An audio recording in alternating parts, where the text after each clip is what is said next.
Hi everybody, it's another Maker Monday. And as always, I am so excited. I watched a webinar over the weekend that was unrelated to education.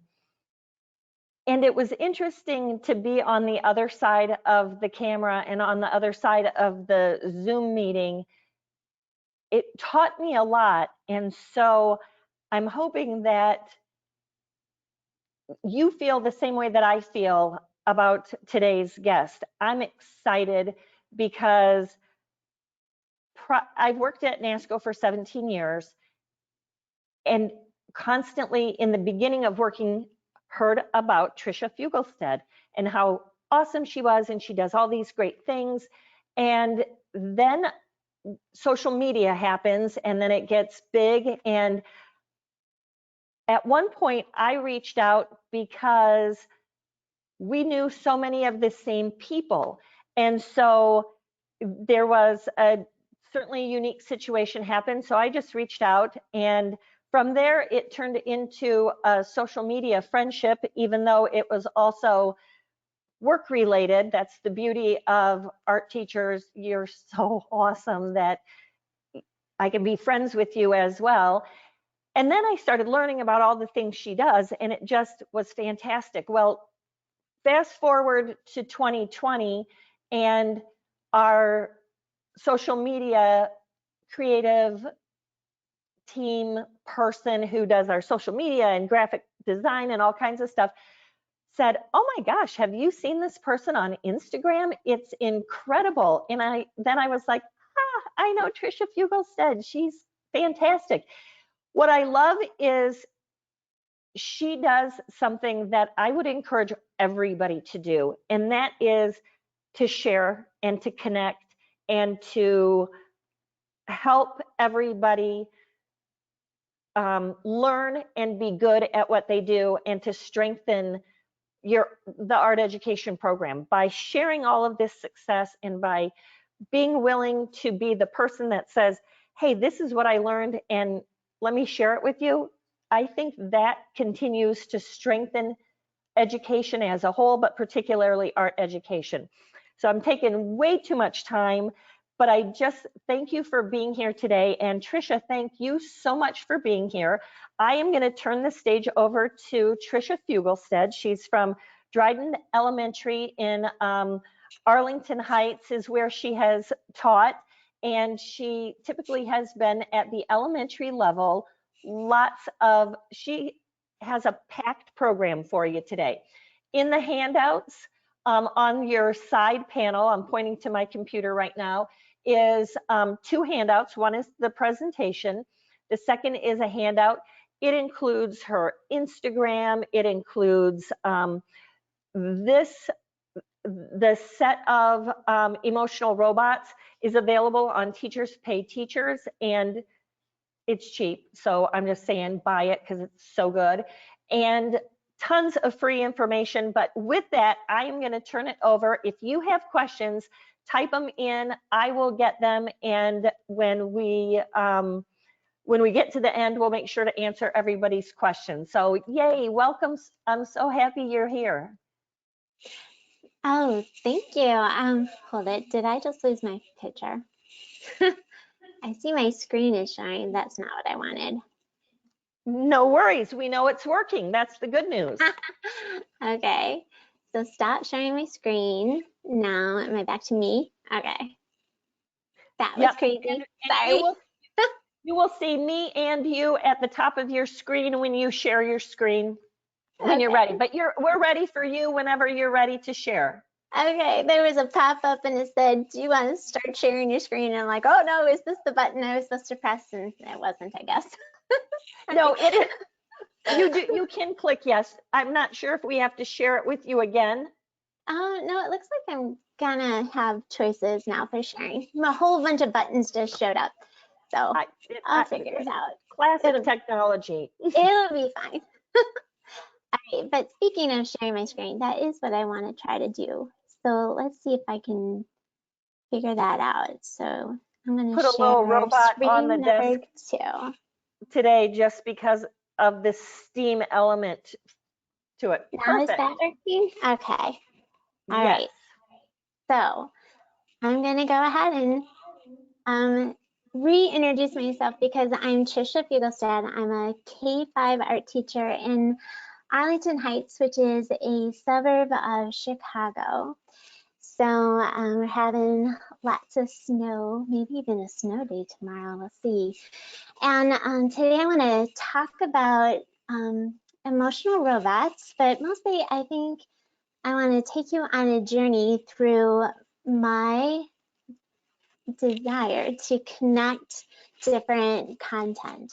So I have been big on connecting art and technology, and now I'm looking for ways to connect social emotional learning into my lessons. And I'm finding some really great ways to overlap the whole thing. And so my social emotional robots are a really packaged way to already have those three things overlapping and ready to go. But as far as this journey, let's see.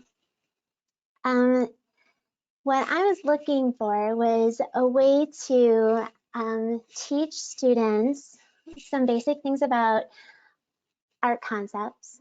For example, maybe this next slide will show better. Some things like tints and shades and monochromatic painting. And in a robot painting, you have the opportunity to turn shapes into forms and try to make things look three-dimensional. Those are all really gold for an art teacher. And then on top of it, I wanted to think about expression and how do artists show expression in their art. And then I thought, well, this whole thing, if you have monochromatic paintings, you can have a color wheel of monochromatic paintings, and then they could turn into, you've got your primary and secondary colors, a color wheel as your final exhibit. So those art concepts in mind, I also thought, well, how can we layer in some technology? So I'm going to just go ahead and click on this little guy and see if he starts animating a little bit for you. I was thinking that through technology, we could expand on this idea of expressing emotion. So we can create a flipbook style animation, which is super simple. It sounds really complicated, but it's not. Turn it into an animated GIF, and then take that physical piece of art and the digital extension and layer the two together with augmented reality. Again, that sounds really tricky, but it's not. There's some really simple tools out there. So that becomes a transdigital piece of art when you have something that has a physical and a digital aspect and they come together for the full experience. It's transdigital. So the social emotional learning part comes when you think about connecting emotion to color. It might resemble a mood meter, and I'll show you a mood meter in a little bit.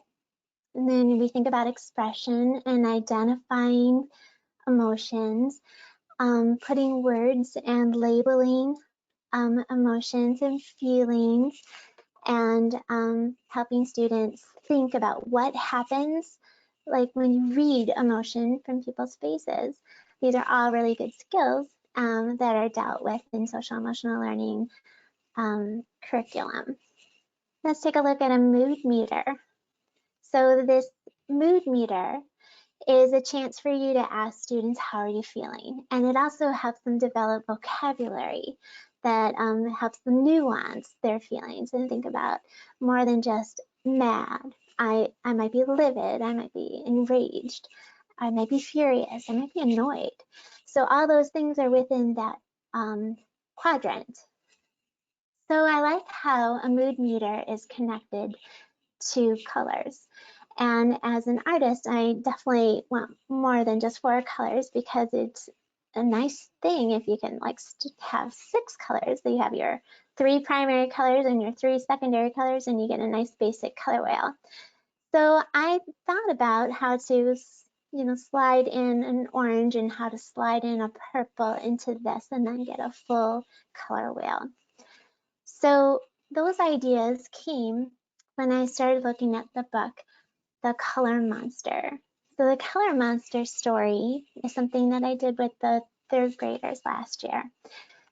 In the book, a monster is full of feelings, and actually they start out like a rainbow of color, and then they start labeling their feelings and identifying a color to match each feeling.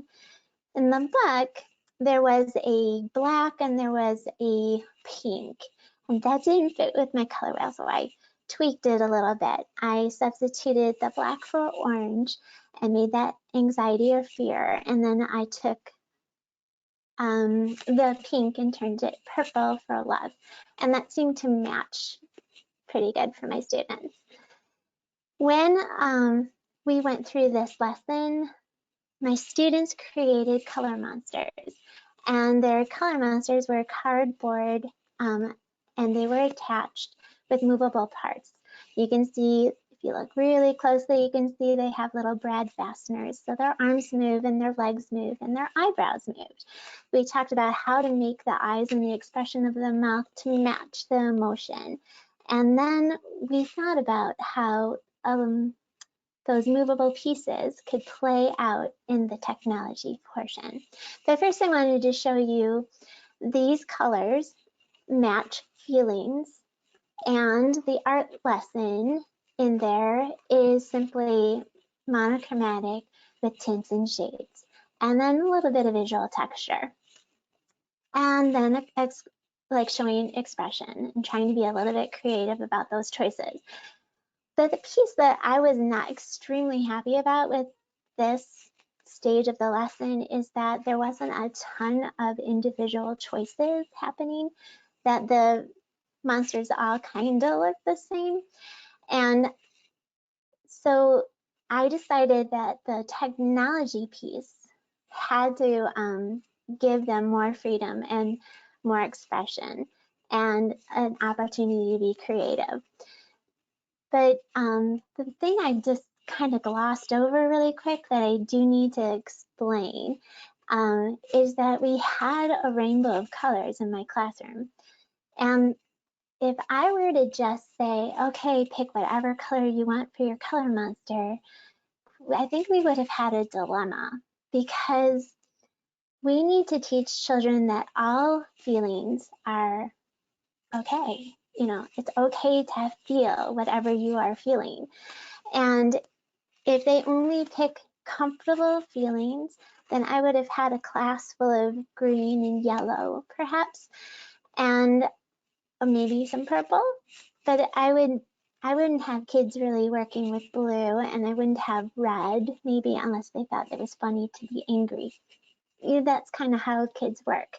So I decided before we chose our colors that I would, my room was set up in 6 tables, one for each color, all set to do monochromatic paintings, but I had 4 available seats per table, so I put in 4 reds, 4 blues, 4 yellows, 4 greens, 4 purples, and orange, and then put them in a hat and said, we don't always get to pick our colors. Or no, take that back.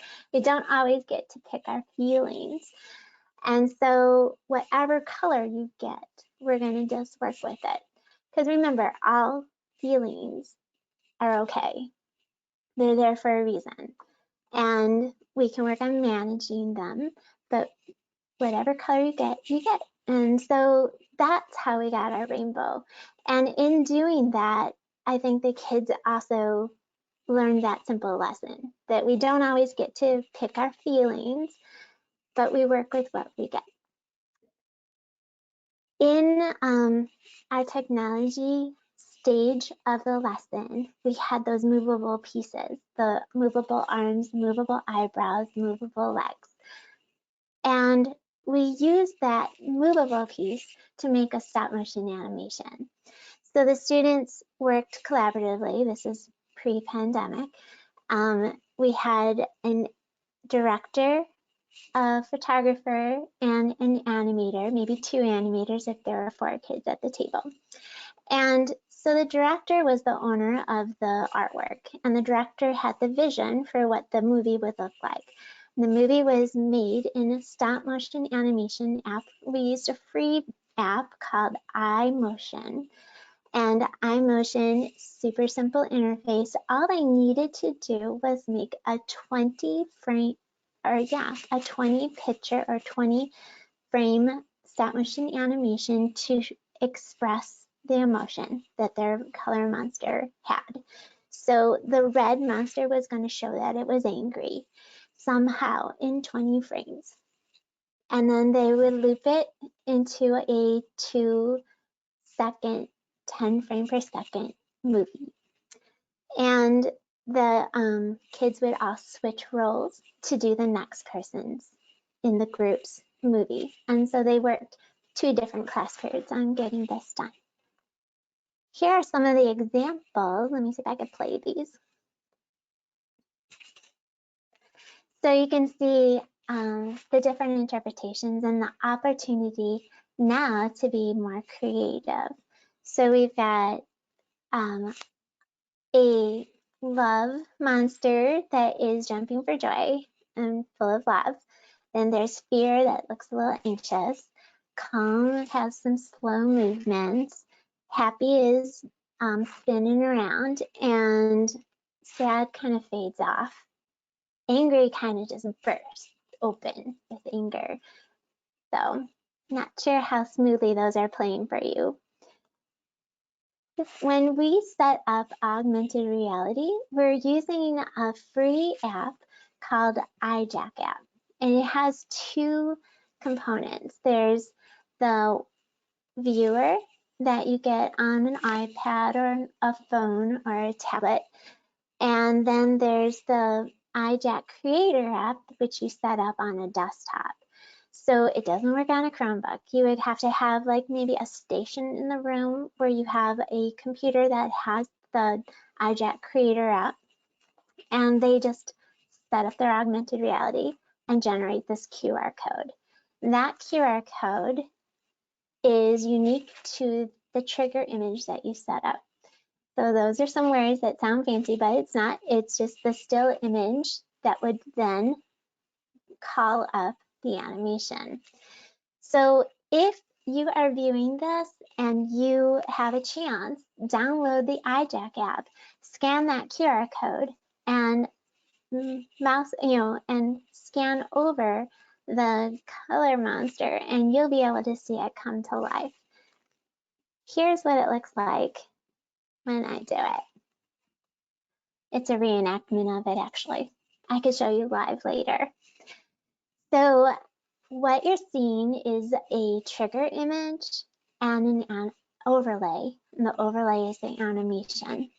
So this was the way that we chose to showcase the transdigital aspect of this lesson. So here's what it actually looked like. Here I am getting it ready on the banner for display. It's a little bit clunky for what I normally do. When you make augmented reality, you need a trigger image, and that trigger image then calls up the overlay. And if you can see, the color monsters are movable, and I've got them laying against a blue background, but the trigger image is in a pose from the animation that the kids made. It's like a still from their animation, and it's against a white background. So that's the piece that's a little bit clunky. And now I learned from this, right?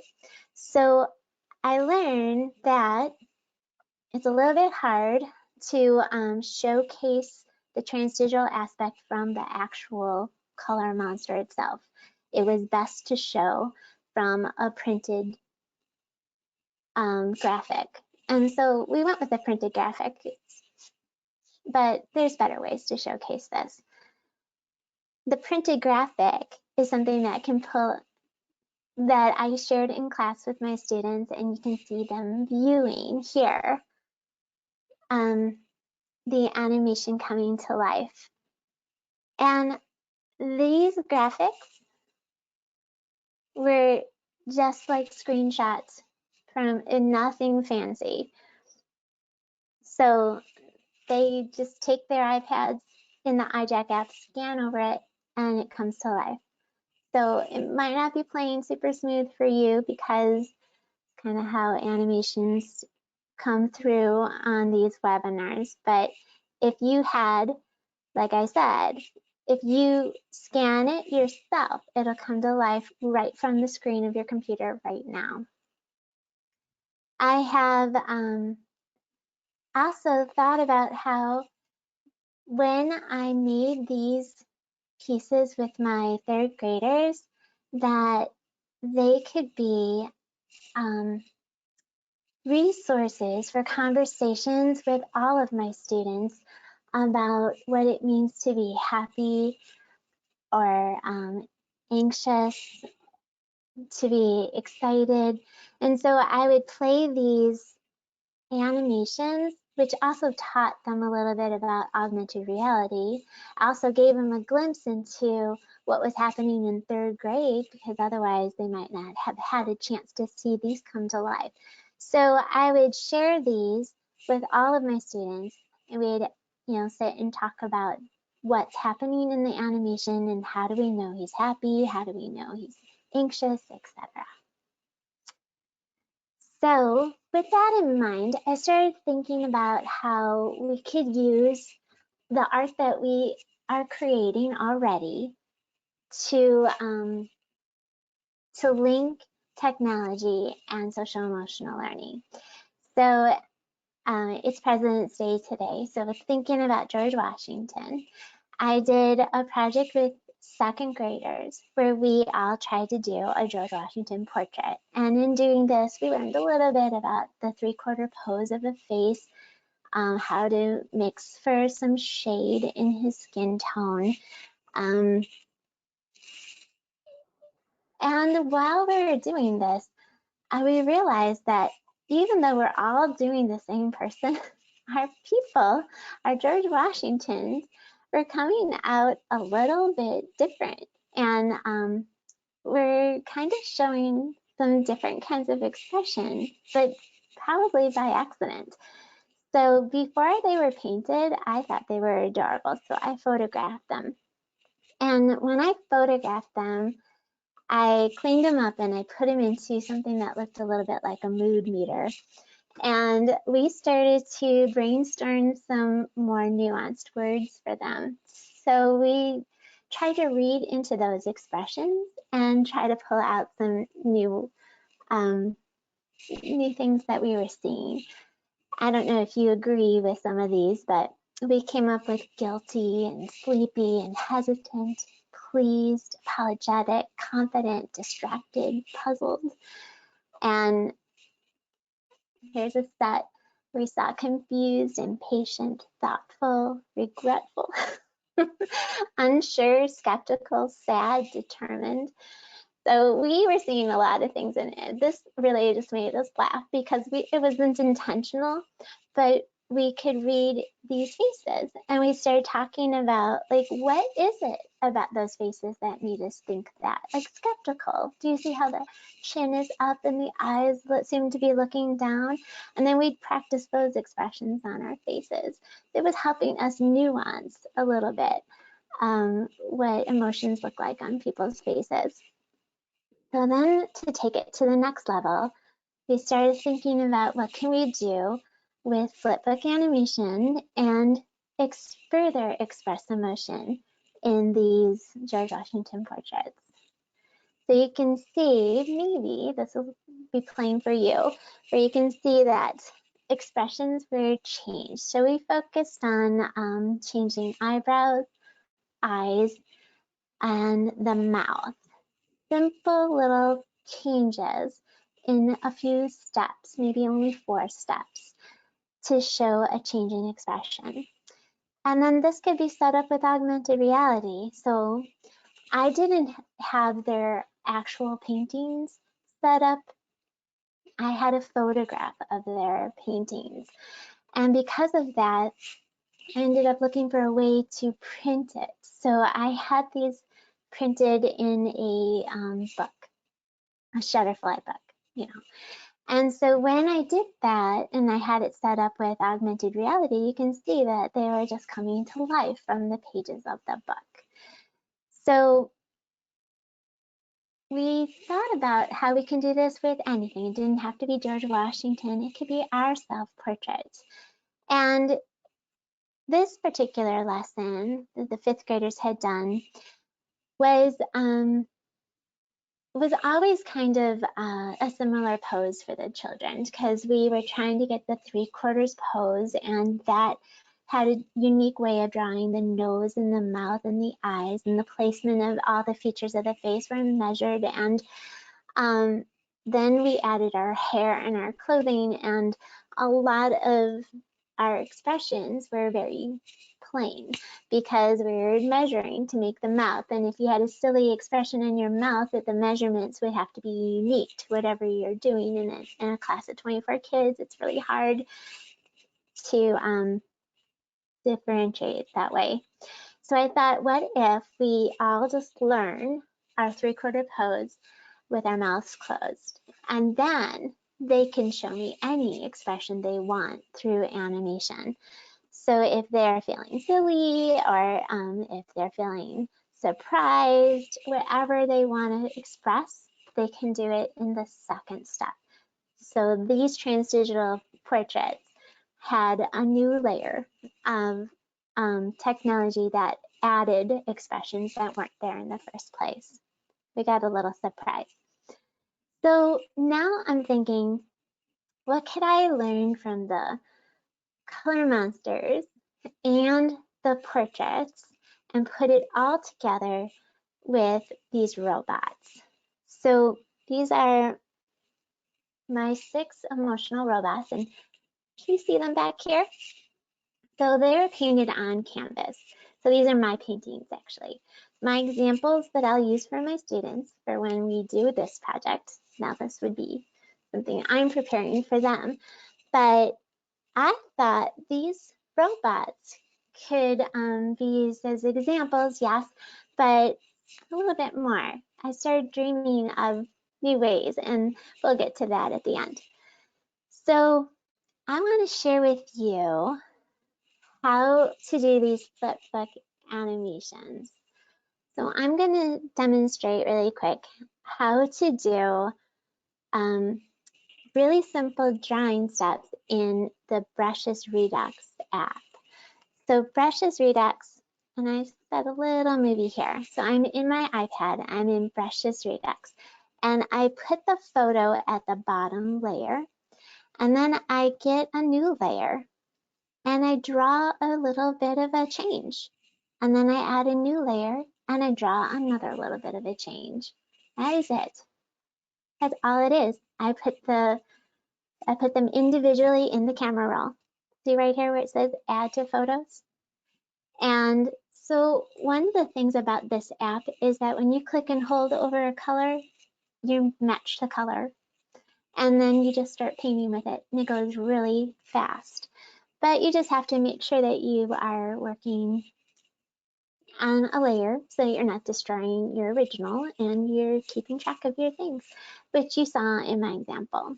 So once you have your original and your 2 frames of animation, you can put them in a free website called easygif.com. So easygif.com, I can access this from the iPad. You could do this on a Chromebook too, but you could do this on a desktop, anything. But the fact that you can do it on an iPad means that you don't need a fancy app to make a GIF. You could use this website. So in doing this, I choose GIF Maker. I select my 3 images. I click on upload to make a GIF. And then when they show up, they're not necessarily in the right order.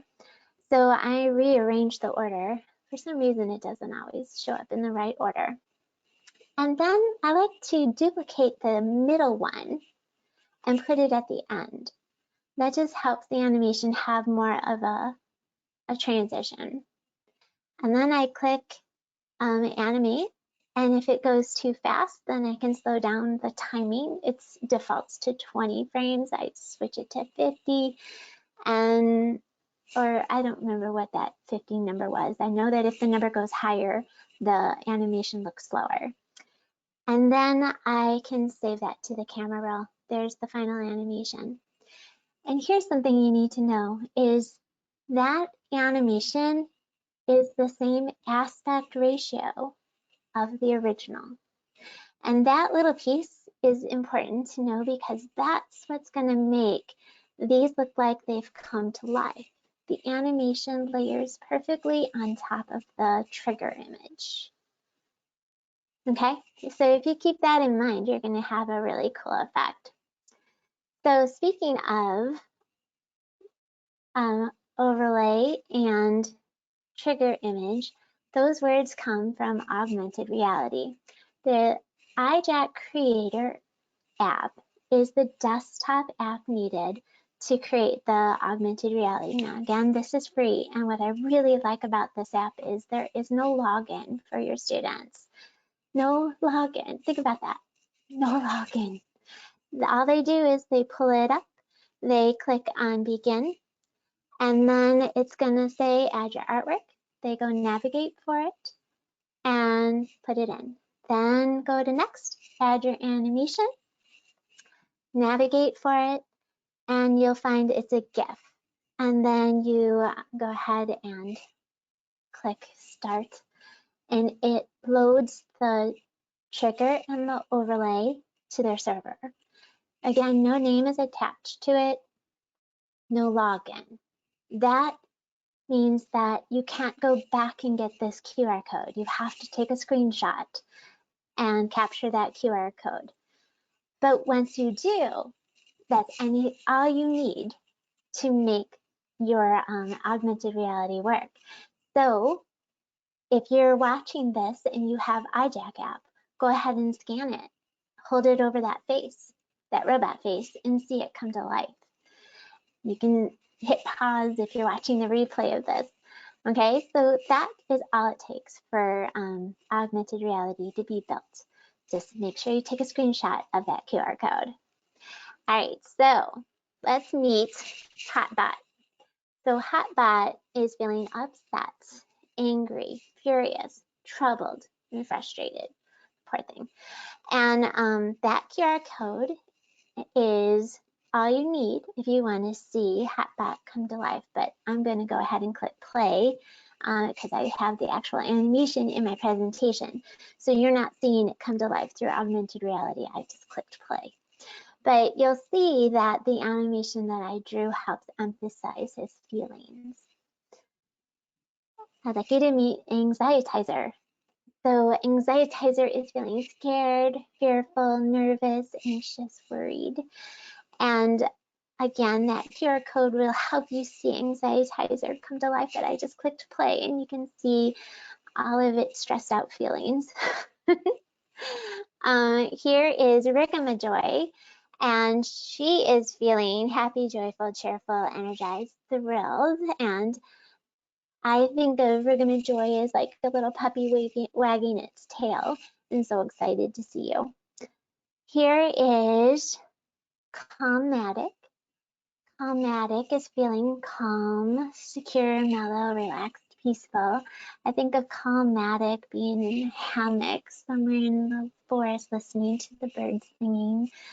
You see that he's enjoying himself. Here is Cybersad. And Cybersad is feeling sad, down, lonely, drained, depressed, and all like little tears well up in his eyes. It's really kind of sad.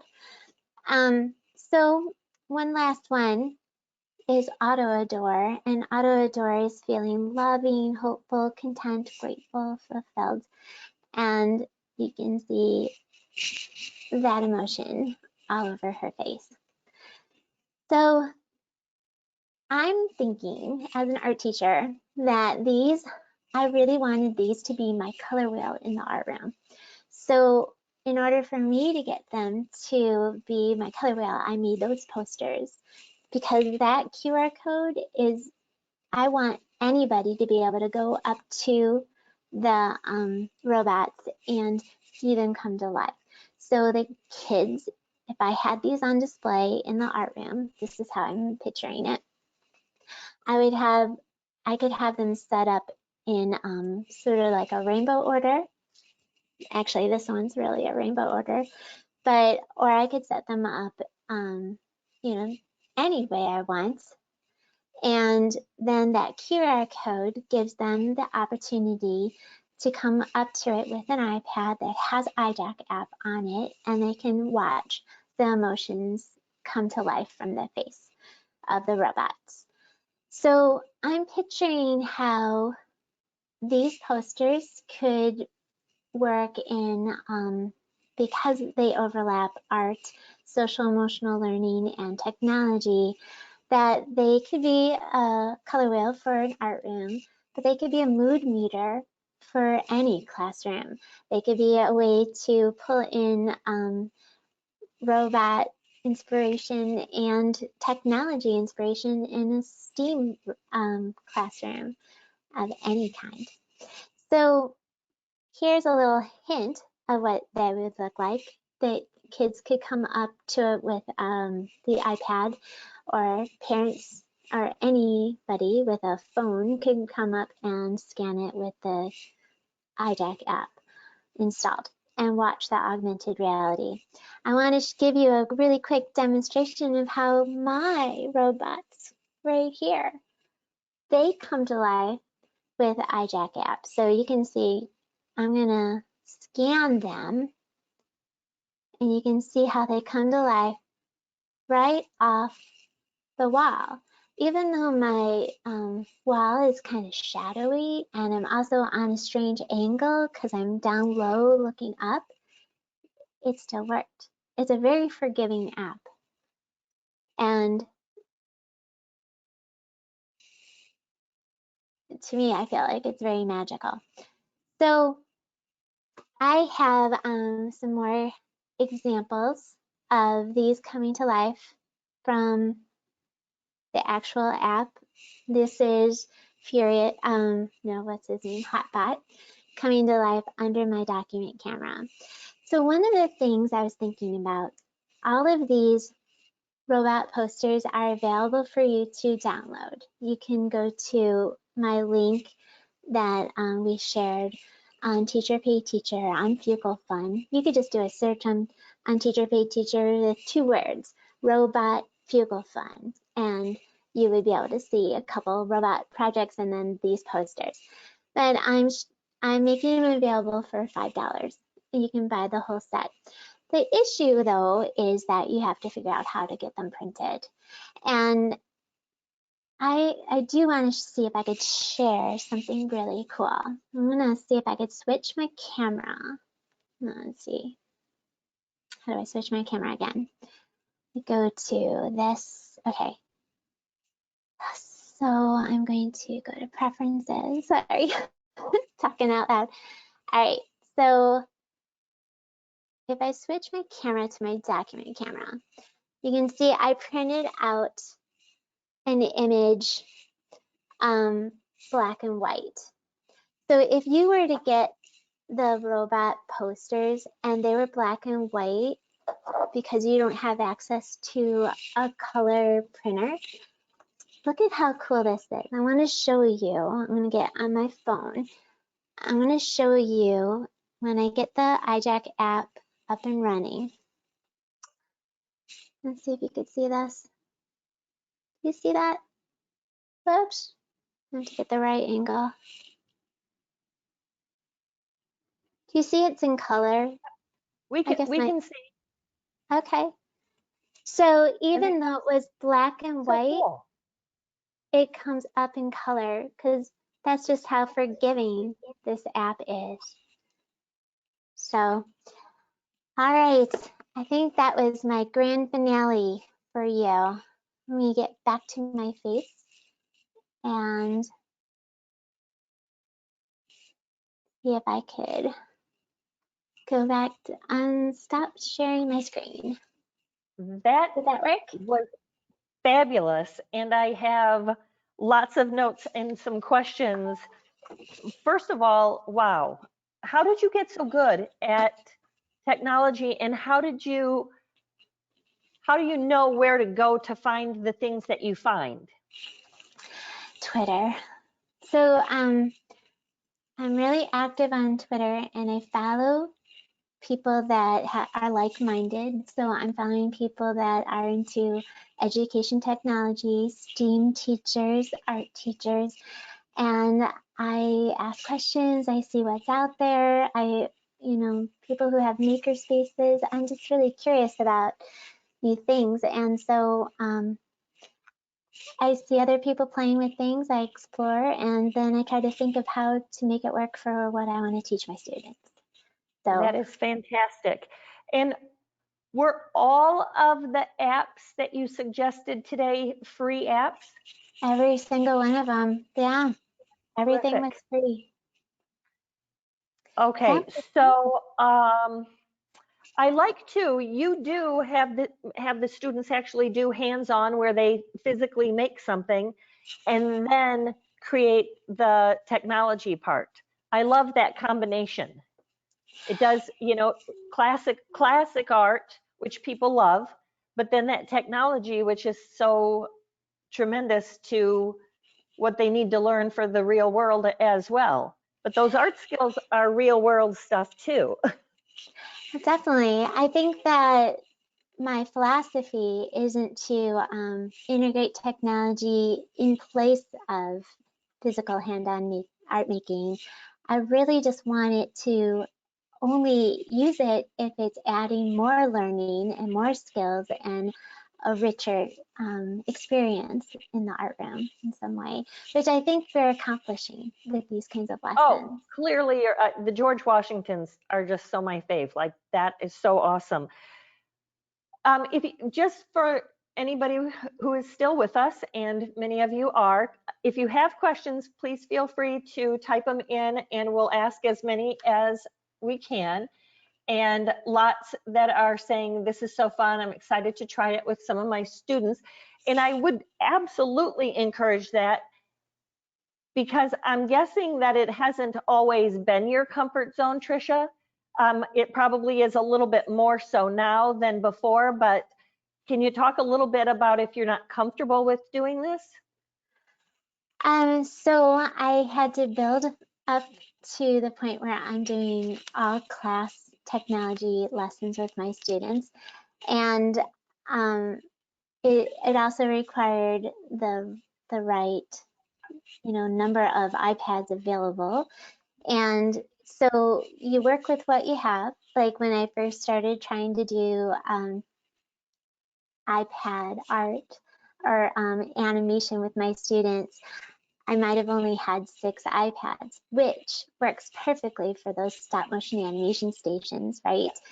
So I, teach it once, then they rotate and do different roles and they help each other out. And so 20 frame stop motion animation is very attainable and very simple within one class period. That's another issue. As an elementary art teacher, I see kids once a week for 45 minutes.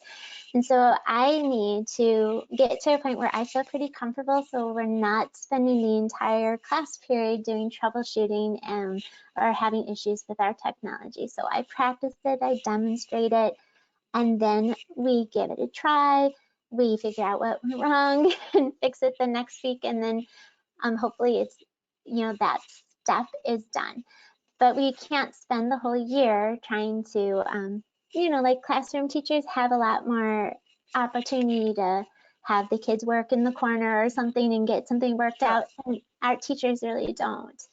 They Right. have How many, what grade level, do you do it with all grade levels? And how many class periods does it usually take? so what you've seen from me so far was like me on my journey. And so I have done robots with my students and set them up with augmented reality. And so we have immersed ourselves in those lessons and it took us a long time. But there was always something really important to learn every single day. Like if we're making robots, one day it might be about turning shapes into forms, and then the next day it might be about what is monochromatic, or and so Yeah. and another day it might have been about mixing tints and shades. So we have so much to learn along the way. And then there's the Flipbook animation, and then how do you make a GIF, and then how do you turn it into augmented reality? These are all really valid lessons, especially when the grand finale is so cool. So they Yes. were engaged all the way, and so we spent as much time as it took in the successful lesson. I worried about those third graders with the color monsters. I thought that because those monsters weren't super individualized, that it wasn't going to be really great. But for some reason, they were in love with their color monsters. They loved their color monsters. I think they still are talking about their color monsters. So I just went with it. I mean, you want to keep on going? We'll animate it. Now we'll do augmented reality, and they still, we ended up writing an article and having it published. And so we added augmented reality into the article so that the monster comes to life from the page of the printed material. So That's cool. very cool. When you made the robots with your students, did you give them a template like you had for the color monster? If not, how did you get them started? Okay. So I did not give robots a template for the, I did that with fifth graders. And so we did sketches first, and I started them all with a square and a rectangle. How do you turn a square and a rectangle into a form? And then once we figured that out, I said, now you can individualize it. If you want to round it out, this is what you would do. If you want to add different kinds of depth, here's what you would do. So I gave them more options after I knew that they had a really good start. Very good.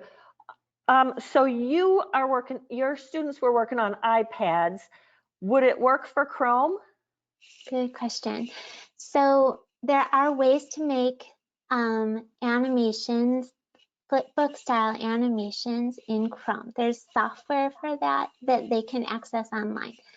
So you could even do it in Google Slides, because all it is redrawing something 3 times. And so once you've redrawn it, then you take those 3 images and turn it into a GIF. So yes. Perfect. And what kind of iPad stands do you recommend? Dewey iPad stands that I purchased through Copernicus Education. It's a different company. No, we actually sell Copernicus's products as well. Okay. So, yeah, no, that's okay. Honest answers are always good. There's room in the world for all of us. Pick us though. All right. So another question is, are the students in the art room, you have done both, right? You've had students in the art room, but you've also taught virtually, correct? Yes, I've done that. But teaching virtually is a totally different experience, because we're learning through technology. Like, that's our interface.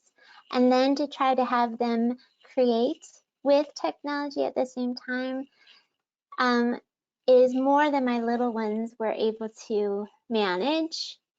And I didn't know, because I'm trying to be responsive to their social emotional needs. I didn't know if more technology was what they really wanted or needed at this point in their journey through the pandemic. I just felt so like you have to kind of weigh it out a little bit with the students that you're dealing with and the classes and the experience that they've had before. And right. Yes. I don't want to Although frustrate the mood meter definitely could work. There's ways of yes.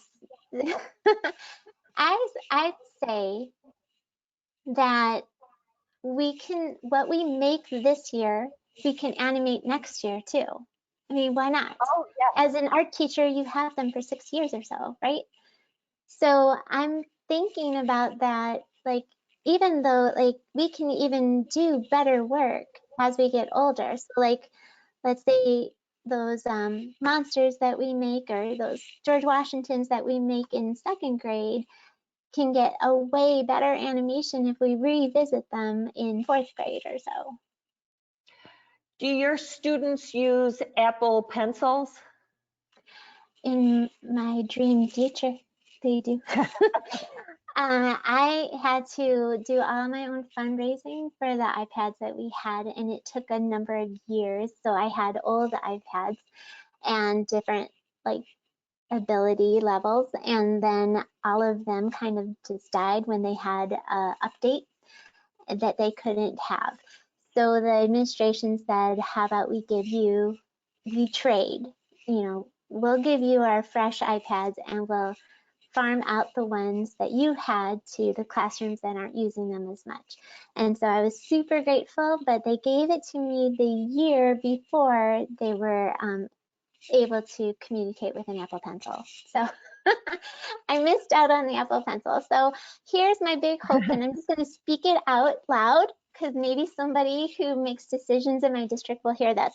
My hope is that next year when we regroup and we realize that we have way too many iPads and we don't want to do one-to-one iPads anymore, that you give me the best ones in the art room, please.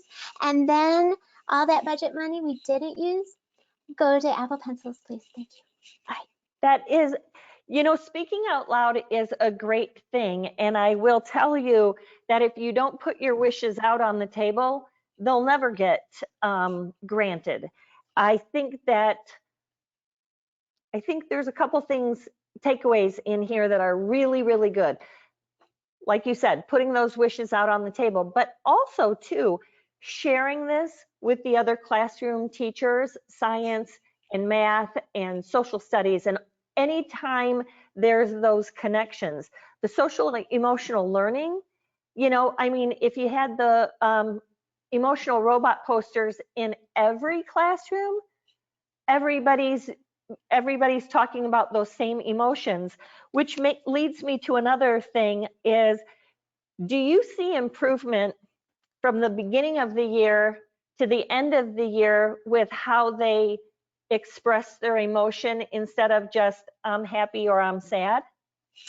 Yes, definitely. I asked the students to reflect on what they learned from making the color monster lesson. And the number one thing that they learned is that all feelings are okay. And, no feelings are bad. And that simple little me trying to avoid the issue of everybody picking their favorite color for their color monster was like such a light bulb moment for me, where we don't get to pick our feelings and we're just going to work with what we get, and it's okay. I spent a lot of time while they were doing things at their seats, like while they were painting or cutting. We listened to stories that had a social emotional learning message in them. We listened to books that were animated, and that was our background noise. Not noise, really, just like our we were learning as we were working. And then we talked about it a little bit. We tried to expand our vocabulary. We did some calming exercises at the end when they got too silly, when they saw their monsters.